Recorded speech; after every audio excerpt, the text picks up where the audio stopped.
Mr. President, thank you very much for doing this. There is a pause, or seems to be a pause, in the war between the United States and Iran.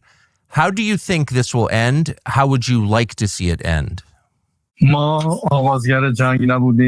did not start this war, and we do not want this war to continue in any way.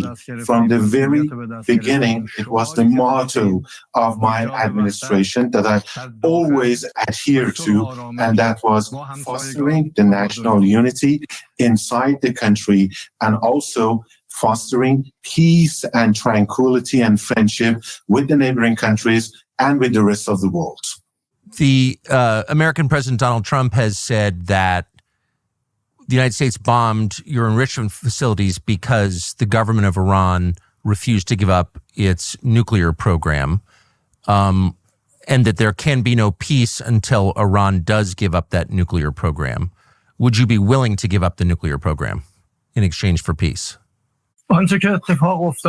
I would like to tell you what has happened, and it was Netanyahu since 1984 has created this false mentality that Iran seeks a nuclear bomb, and it has insinuated that Iran is trying to develop a nuclear bomb in the past, and it has put it in the minds of every U.S. president since then, and to make them believe that we would like to have a nuclear bomb. But the truth is that we have never been after developing a nuclear bomb, not in the past, not presently, or in the future, because this is wrong, and this is in contrast to the religious decree or the fatwa which has been issued by His Eminence, the Supreme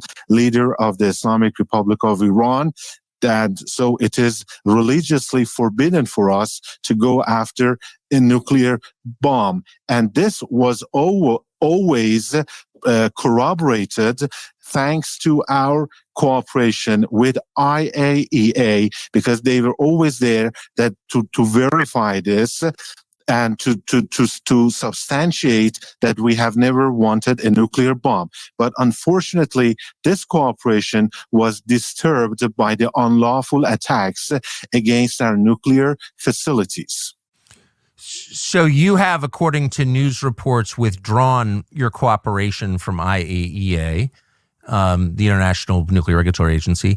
And so there's, I suppose, no way for the rest of the world to know how much uranium you're enriching and to what extent, to what percentage it's being enriched. And so is there any way to verify, and would you be willing to allow other nations to verify that you are not building nuclear weapons? Mr. Carson, sir, I would like to draw your attention to the fact that we were right in the middle of holding talks with the United States.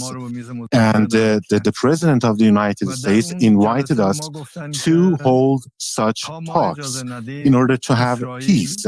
And we were told during the process of these negotiations and talks that as long as we don't give the permission to Israel, they are not going to attack you. And we were going to have the next round of the talks very soon. But in the middle of it, suddenly Israel torpedoed the negotiating table.